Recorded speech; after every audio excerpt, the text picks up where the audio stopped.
우리 지난주에 compassion, 긍휼에 대해서 연합예배 때 나눴을 때는 아마 단어에 대한 정의를 좀 했다면 오늘은 실질적으로 긍휼하게 여기는 자는 어떤 것인가에 대한 이야기를 좀 구체적으로 좀 나누려고 합니다. 우리 이제 팔복에 대해서 계속 이야기를 나누고 있어요.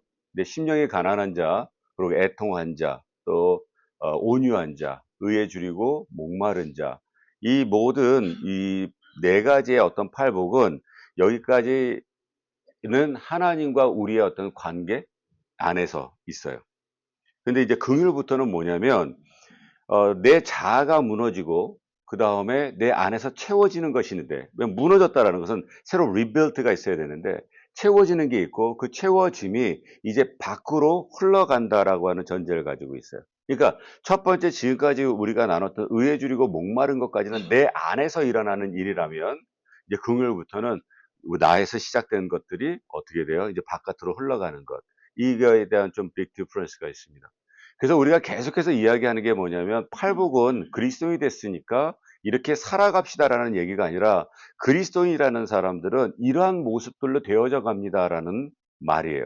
그러니까 내 안에서 이러한 내가 세워놨던 나의 왕국이 있고요. 내가 세워놨던 나의 자아가 있는데요. 이것이 무너지는 거예요. 아, 내가 하나님 없이는 살 수 없는 사람이구나라는 걸 깨닫게 되고 그렇게 되어져 가고, 그저 내가 세상을 보고 그리고 나를 보고 애통함을 할 줄 알고, 그리고 말씀으로 우리가 길들여져 가고, 그 길들여진 나의 안에서 일어나는 일들이 뭐냐면, 아, 내가 의라고 할 때, 그 righteous라고 할 때, 그것이 나에게 일하지 않을 때 나는 배고프고 그리고 목말라지고, 거기서 시작된 것이 어떻게 돼요? 긍휼로 나가요. 바깥으로. 그래서 이 긍휼이라는 것은 그냥 착한 사람의 마음이 아니고요. 하나님 나라가 내 안에 들어와서 다른 사람을 바라보는 방식이 바뀌는 거예요. 그러니까 내가 바꾸려고 막 노력한다고 해서 바뀌는 것이 아니라는 건 우리가 알 거예요. 그러니까 하나님 나라의 복음이 내 안에 들어오고 내 안사람이 바뀌었더니 어떻게 돼요? 다른 사람을 바라보는 눈이 바뀌었대요. 하나님을 사랑하고요. 그 하나님을 사랑하는 걸로 인해서 그 받은 긍휼이 됐던 사랑이 됐던 그 은혜가 됐던 우리가 하나님으로부터 받았다라고 하는 전제가 있다라는 것은 무엇이냐면 내 안에 변화가 있겠죠. 여러분들, 복음이라는 것을 우리가 듣잖아요. 그 복음이라는 걸 들었을 때 그 복음에 반응을 해야지 내 삶에서 어떤 일들이 일어납니다. 근데 어떤 것에 반응하지 않으면 아무 일도 일어나지 않아요. 그러면 나에게 오는 것이 그건 팩트가 아니냐? 그건 아니에요. 나에게 오는 것이 분명히 팩트고요.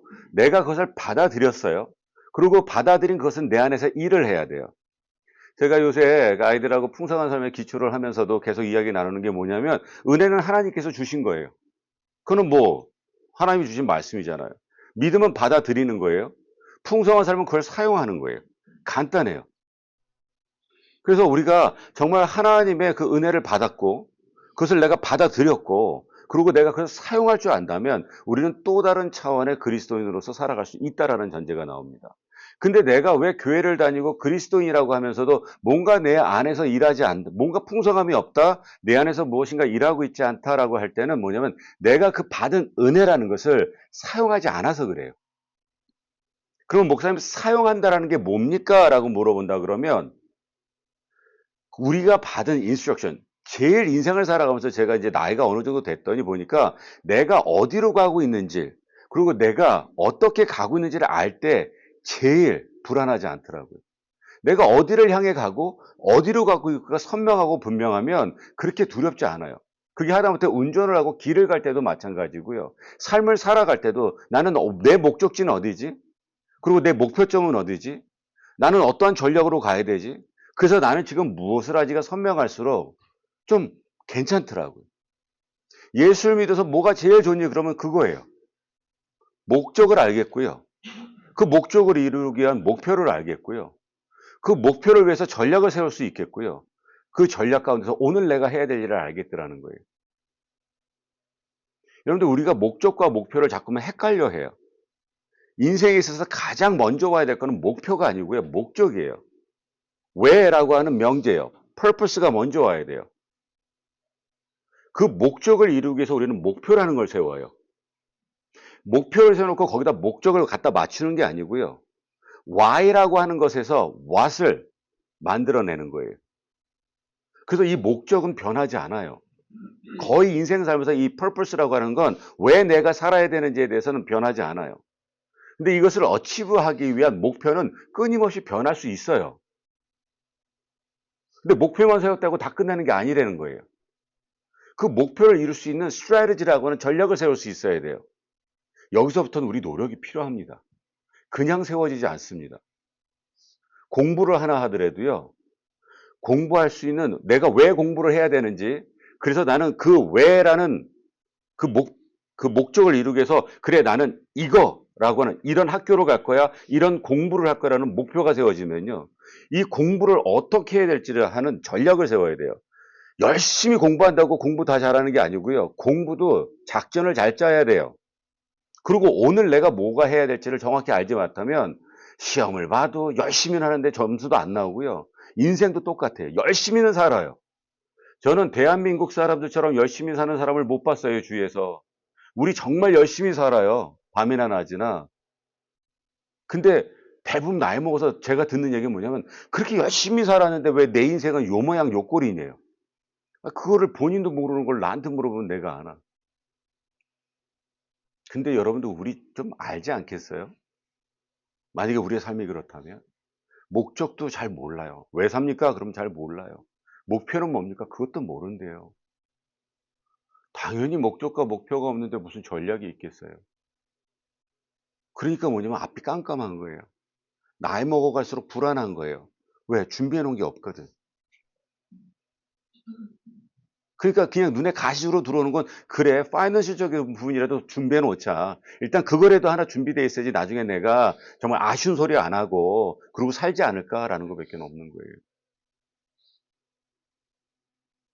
여러분들, 하나님께로부터 우리가 무엇인가가 왔다라는 것, 예수를 믿는다는 게 좋다라는 것을 그냥 교회 다녀서 천국 간다라는 개념에서 이제는 충분히 벗어날 시기가 되겠다고 저는 믿어요.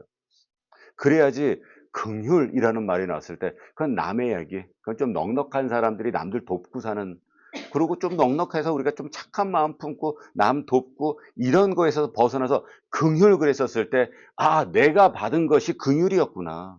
내가 하나님께로부터 받은 것이 이 compassion이라는 긍휼이었구나. 그것을 철저하게 느낄 수 있어야죠. 사도 요한이 뭐라 그래요? 나는 하나님의 말씀을 보았다 그래요. 하나님의 말씀을 들었다 그래요. 하나님의 말씀을 느꼈다 그래요. 여러분들, 하나님의 말씀이 지금 우리 가운데 보여지고 느껴지고 들려지지 않는다 그러면 솔직히 우리처럼 불쌍한 사람이 없다니까요. 뭘 마음대로 해보는 게 거의 없잖아요, 우리가. 뭔가 조금 벗어나려고 그러면 guilty하고, 뭔가 안으로 들어오려고 그러면 너무 부담스럽고, 그래서 너무 in도 안 되고 너무 out도 안 되고 항상 거기서 반반 껴있는 우리 삶이 얼마나 힘들겠어요. 그리고 얼마나 불쌍하겠습니까? 제대로 세상에 나가지도 못하고, 그렇다고 제대로 예수 안에 들어오지도 못하고, 얼마나 불쌍해요. 주일날 한번 예배 안 드리고 빠지려고 그러면 괜히 이상하고. 그런데 그런 것 안에서 우리가 산다 그러면 도대체 예수를 왜 믿어야 될까라는 근본적인 고민도 오겠죠. 근데 하나님께로부터 내가 받은 것이 그 은혜라는 패키지 안에 이런 비아리투드라고 하는 팔복이 이 안에 있는 거예요. 내가 그러한 사람이 되어간다라는 걸 우리가 맛봤을 때 우리는, 아, 그래, 내가 이런 모든 것들에 대한 부분들을 끌어안고도 it is worthy. 이거 충분히, 이거는 페이백 가능한 거구나. 이건 충분한 거구나를 누릴 수 있어야지 진짜 예수 믿는 기쁨이 있습니다. 그렇다고 해서 모든 것들이 다 와 하고 막 샤랄라 한다는 얘기가 아니에요. 어려움도 있고 다 있겠죠, 그 안에. 이 땅에 사는 동안은 그런 것들이 전혀 없다는 얘기가 아니에요. 있을 거예요. 그럼에도 불구하고 우리가 어디로 가야 되는지, 어떤 것이 밝아지는지. 저는 터널 지나갈 때마다 그런 생각을 해요. 여러분들, 긴 터널 같은 데 지나가다 보면은 조금은 두려울 때가 있습니다. 이게 끝이 없는 것 같아요. 그래도 내 안에, 아, 그래. 이게 이렇게 가다 보면 분명히 끝날 거라는 믿음이 있거든요. 이 길로 쭉 가다 보면 끝날 거라는 그 믿음이 괜찮은 거예요, 우리를. 근데 가끔가다 신앙생활을 하면서 상담을 하면서 느낄 때 뭐냐면, 차를 타고 가지 않고 터널 안에 가만히 앉아가지고요. 언젠가는, 언젠가는 때가 되면 내가 저길 벗어나 있을 거라고 하는 믿음이 아닌 이상한 걸 갖고 있는 게 있어요. 맹신 같은 거 있잖아요. 미신 같은 거. 예수를 믿는데 미신처럼 믿어버리고 뭔가 막 그 샤머니즘처럼 믿어버려요. 아무것도 하지 않고 가만히 앉아서 언젠간 벗어날 거예요. 여러분들 그렇게 벗어날 수가 없어요. 그래서 긍휼이라는 단어는 우리한테 굉장히 큰 단어가 뭐냐면 하나님께로부터 오는 거예요. 아까 말씀드렸던 것처럼 나의 왕국이 무너지고요. 이제 바깥으로 흘러간다라는 게, 내가 됐으니 내 거 준비해서 내 거를 주겠다라는 것이 아니라 내 왕국이 무너지니까 있잖아요. 하나님께서 채우시고요. 그 하나님께서 채우시는 것이 오버플로우 된다라는 거예요. 그러니 얼마나 내 인생이 바뀌겠어요. 요새는 바뀐다는 말을 솔직히 잘 안 써요. 내 인생이 얼마나 성숙해지겠어요. 성장하겠어요. 성숙하고 성장하니까 어떻게 돼요? 바뀌는 거죠. 그냥 바뀌는 게 아니라 뭐 담배 피던 사람이 뭐 담배 안 피고 술 마시던 사람이 술 안 마시고 이런 바뀜이 아니라 내 인생이 얼마만큼 성숙해지고 성장해지는지. 근데 그걸 내가 경험하는 거예요. 내가. 옆에 있는 사람이 경험되는 걸 보면서 와 저런 일들이 일어나는구나 진짜네 이거 하려는 게 아니고요. 내 안에서 그런 일들이 일어나고 있더라는 거예요. 그리고 그렇게 충분한 자격이 우리에게 주어졌다는 것을 알게 됩니다. 그래서 긍휼은 하나님이 나를 보고 계신 마음으로 다른 사람을 보기 시작되는 거예요. 그러니까 하나님이 나를 어떤 모습으로 보고 계시겠습니까? 생각해 보세요. 내가 엄청 잘났어요? 그런 것 같죠. 내가 어마무시합니까? 그냥 나를 봤었을 때 막 미칠 것 같습니까? 어디 나가서 요런 흠도 없을 것 같아요. 근데 그런 나를 다 아는 얘기예요. 그런 나를 하나님께서 어떻게 바라보고 계시는가? 근데 긍휼이 채워지니 어떻게 돼요?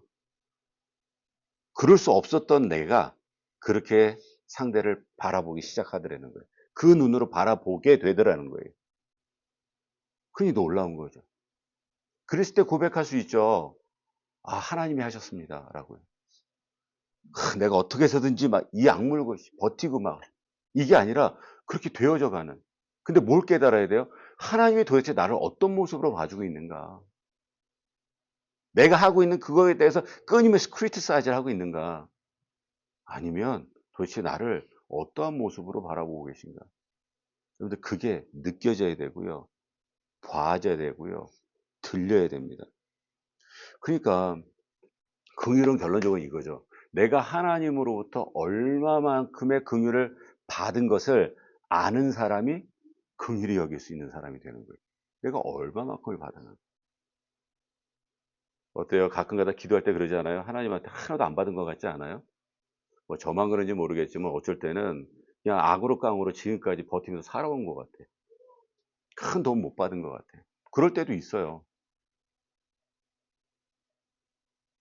근데 그거는 제 억지인지를 알아요. 그렇게 기도하면서도 알아요. 내가. 조금만 이렇게 돌아봐도 수도 없이 많은 것들이 많음에도 불구하고 그거에 대한 감사가 어느 순간 당연해져 버리는 순간. 그래서 제가 감사가 당연해지는 순간이 너무 무섭다고 얘기하는 게 있고요. 왜냐면 제 모습 가운데 끊임없이 보거든요. 너무 감사했었는데 그것 때문에 정말 매일처럼 울고 내 삶을 하나님 앞에 바칩니다 할 때도 있었고 막 찬양할 때 막 진짜 머리털이 다 쓰는 것들을 경험을 수도 없이 했음에도 불구하고 어느 순간 '아이씨.' 이렇게 된단 말이에요. 그러니까 얼마나 인간이 추접스러운 걸 너무나도 잘 알아요. 얼마나 인간이 간사하고 얍삽한지를 너무 잘 알기 때문에 늘 두려워요 그래서. 어때요? 여러분들 괜찮으십니까? 저는 우리가 하나님으로부터 받은 긍휼이 무엇인지를 세 봤으면 좋겠어요. 그래서 우리가 기도할 때 은혜에 은혜를 더해 주시고 감사에 감사를 더해 주시고 하는 것들이 진짜 나의 삶의 고백이요. 제가 진짜 수도 없이 얘기하잖아요. 최소한 우리가 드려지고 우리가 부르는 이 찬양의 가사가 진짜 나의 고백이 되기를 소망하면서요. 그러면 얼마나 진짜 우리의 삶에 놀라운 일들이 일어날까라는 생각 또한도 해보게 됩니다. 두 번째는요. 긍휼은 죄를 가볍게 보는 것이 아니라 죄인에게 다가가는 거예요. 긍휼은. 그러니까 우리가 긍휼 그러니까 무조건 "야 아니야. 잘못했는데 그거 괜찮아. 죄를 졌는데 그것도 괜찮아." 이렇게 얘기를 하려는 게 아니에요. 하나님처럼 죄를 가볍게 여기지 않으신 분이 없어요. 하나님 죄를 굉장히 중하게 여기셨죠. 근데 그럼에도 불구하고 놀라운 것은 뭐냐면 하나님은 그 죄인을 포기하지 않으셨다라는 거예요. 그게 놀라운 거죠. 죄를 그렇게 떨릴 정도로 싫어하시는데 죄인을 포기하지 않아요. 왜냐하면 하나님은 우리가 왜 죄인이라 그러잖아요. 죄라는 것과 사람이 이렇게 붙어 있는 건데요. 여러분들 제가 이렇게 들었던 질문들 중에서 근래에도 한번 들었는데 뭐냐면 왜 하나님이 지옥을 만들어 놓고 그 사랑하는 사람, 그 사랑하는 자녀들을 지옥으로 보내냐라는 질문을 받았어요. 하나님은 죄인을 지옥으로 보내시는 게 아니에요. 여러분들 그거 알아야 돼요. 하나님은요, 죄를 지옥으로 보내시는 거예요. 죄인을 보내는 게 아니에요. 근데 뭐냐면 갈렙이 이런 고백을 해요. 하나님 앞에. 내가 하나님과 딱 붙어 있다 그래요. 딱 붙어 있겠습니다라는 고백을 하거든요. 근데 이게 딱 붙어 있다라는 게 그 히브리 말로 뭐냐면 그 어떤 뜻이냐면 악교풀 있죠. 그러니까 악교가 뭐냐면 옛날에 우리 왜 자개장 만들 때 이렇게 풀 바르잖아요. 본드처럼 발라가지고 이렇게 겉에 딱 붙이는 거 있죠. 그걸 악교라 그러거든요. 그 글루를. 그건 한번 붙으면 진짜 거의 안 떨어져요. 그러니까 이 갈렙이 뭐라고 그러면 내가 하나님 앞에 그렇게 붙어 있겠다라는 거예요. 하나님이 가는 곳에 그렇게 내가 따라 딱 붙어서 가겠습니다라고 하거든. 근데 죄라는 습성이 그래요. 죄가 있는데요. 하나님은 죄를 멸하려고 그러시거든요. 근데 인간이 그 죄의 악교풀처럼 딱 하고 붙어 있는 거예요. 이게 딱 하고 글루 다운돼 있는 거예요. 그러니까 죄를 버려버렸더니 어떻게 되는 거예요? 죄는 버려야 돼요. 죄는 지옥으로 보내야 돼요. 근데 얘를 버렸더니 어떻게 돼요? 이 붙어있는 인간이 쫓아간단 말이에요. 그게 얼마나 마음 아팠겠어요. 그래서 돌아오라고 얘기를 하는 거예요. 그래서 예수께서 해주신 게 뭐냐면 우리에게 이게 원래 붙어있으면 안 떨어져요. 우리 힘으로 할 수 없습니다라는 게 뭐냐면 우리 힘으로 못 세퍼레이트 되는 거예요. 이 디태치가 안 되는 거예요, 우리 힘으로. 근데 예수 그리스도로 말미암아 우리가 어떤 어토리티를 받았냐면 우리가 이것을 떨어질 수 있는 힘을 받은 거예요. 그런 우리가 능력을 받은 거예요. 그래서 예수님이 뭐라 그러냐면 거기서 떨어져 나와라. eventually 있잖아요. 결과적으로 나는 이 죄를 지옥으로 보낼 거야. 근데 거기 따라 들어가지 말고 떨어져 있어. 떨어져 있어. 내 보혈이 그걸 한 거야. 이제 너 거기서 떨어져 나오면 돼. 이걸 우리에게 주신 거예요. 그러니까 하나님은 죄인이 싫은 게 아니라 죄가 싫은 거고요. 죄를 멸하시는 거고요. 거기서 떨어져 나오기만 하면 우리는 괜찮은 거예요. 그래서 예수님은 항상 죄인에게 어떻게 돼요? 멀리서 평가하지 않으셔요. 늘 죄인하고 가까이 있죠. 그게 예수님이죠. 근데 우리 교회 왜 다녀요? 한번 생각해 보셨습니까? 여러분들 교회 왜 다닙니까? 라고 질문하면 너무 심플하잖아요. 교회 왜 다닙니까?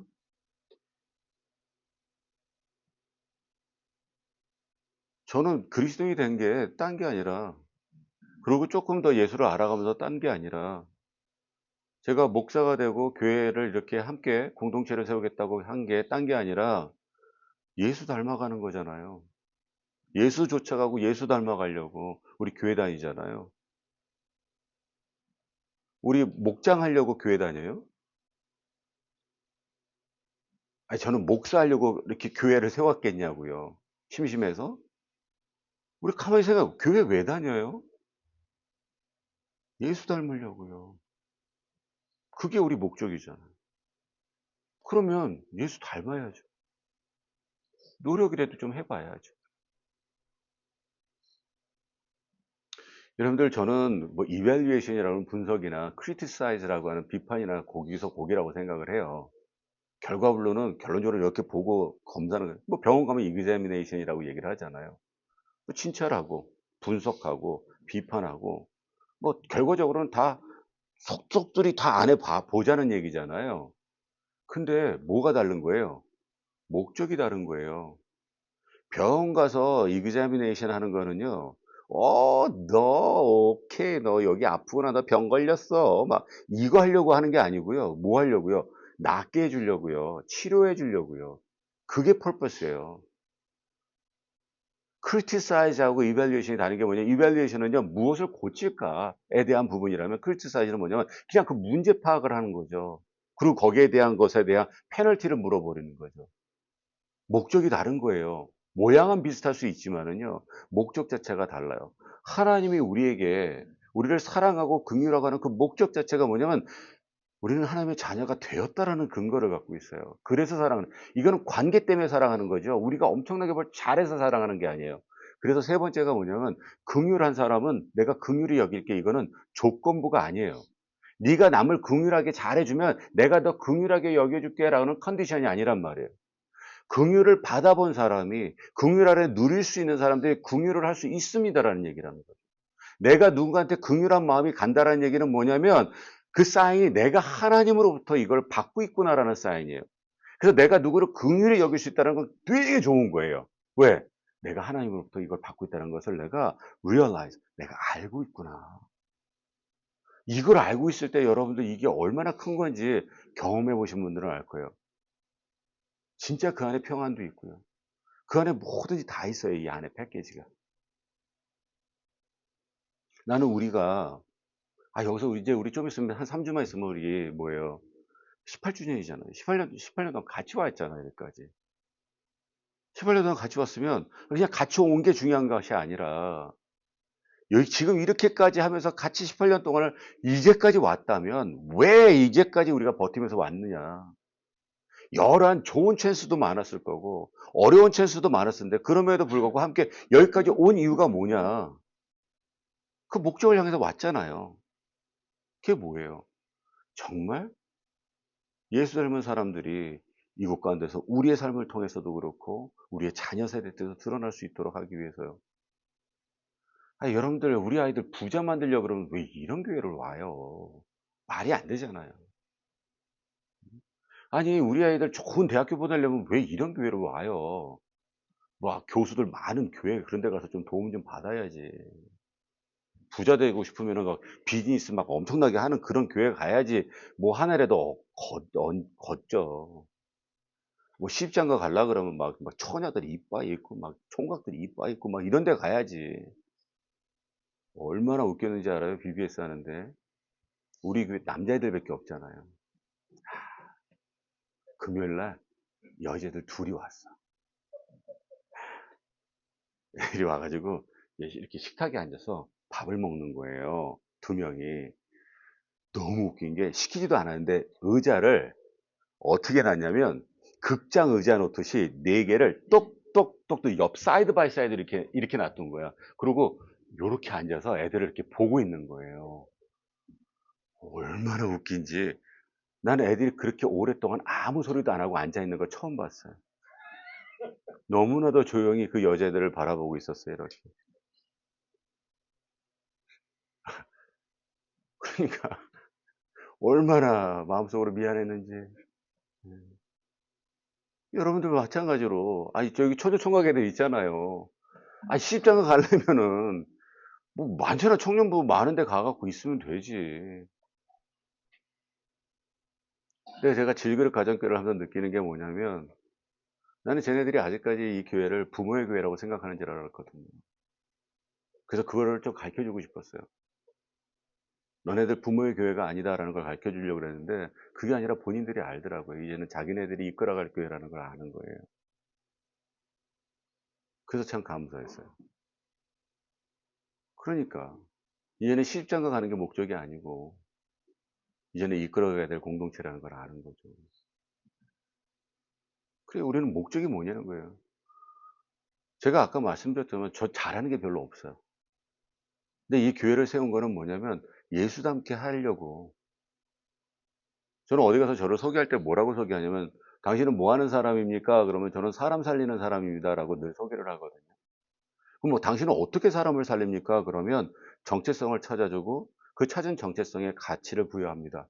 "저는 사람을 그렇게 살립니다."라고 얘기를 해요.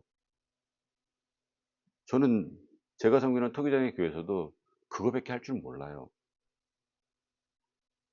예수 그리스도로 찾은 정체성, 그 정체성에 맞는 가치요. 그 외에는 나는 여러분들을 부자로 만들어 줄 수도 없고 여러분들의 자녀를 되게 좋은 학교를 보내줄 수도 없고 아무것도 없어요. 우리는 이제 18년이라는 시간을 같이 왔습니다. 앞으로 가야 되는 시간도 우리는 그러한 일들을 할 겁니다. 정체성을 찾아주고 그 가치를 알려주고요. 그리고 세상에서도 있잖아요. 왜 이 공동체가 필요하냐면 근데 그렇게 정체성을 찾고요. 가치를 알고요. '아 이렇게 살아야지.' 그러고 세상에 나가면 세상 만만치 않거든요. 알잖아요. 세상에서 우리가 타협 안 하고 살 자신 없잖아요. 우리 애들도 마찬가지 아니겠어요? 이 공동체가 필요한 거는 그러한 세상 가운데서 '아 나 혼자만 이렇게 살아가는 게 아니구나. 이렇게 살아가는 나한테는 친구들이 있고 이렇게 살아가는 내 동역자들이 있구나.'라는 걸 알고 힘내라고 이 공동체가 있는 거예요. 안 그러면 되게 외로운 싸움이 되니까. 여러분들 이 긍휼함은 긍휼을 받은 사람들만 긍휼히 갈 수 있습니다. 그리고 이 긍휼은 제발 우리 안에서만 끝나면 안 돼요.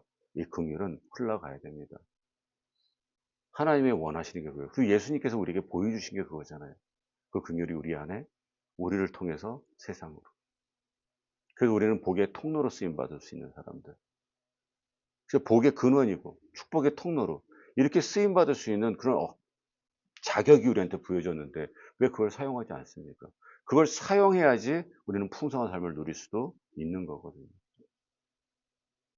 우리 인제 또 one thing at a time, one person at a time, one step at a time 그러고 가면 돼요. 갑자기 점프할 수는 없어요. 우리는 그렇게 시작할 겁니다 다시. 그리고 그렇게 하루하루 지날 때는 우리의 어떤 성장과 성숙은 잘 안 보일 수 있어요. 그러나 우리가 시간이 좀 더 지나면 '아 우리가 이렇게 성숙해지고 있구나. 아 우리가 이렇게 성장하고 있구나.'라는 걸 알 수 있습니다. 더 감사한 것은 긍휼은 있잖아요. 우리가 누릴수록 더 커져요. 누릴수록 더 큰 것들을 누릴 수 있습니다. 은혜가 그렇습니다. 은혜도 누릴수록 더 커질 수 있어요. 여러분들 그러한 큰 은혜를 누리면서 또 살아갈 수 있는 한 주간의 삶 되기를 다시 한번 주님의 이름으로 축원합니다. 기도하겠습니다.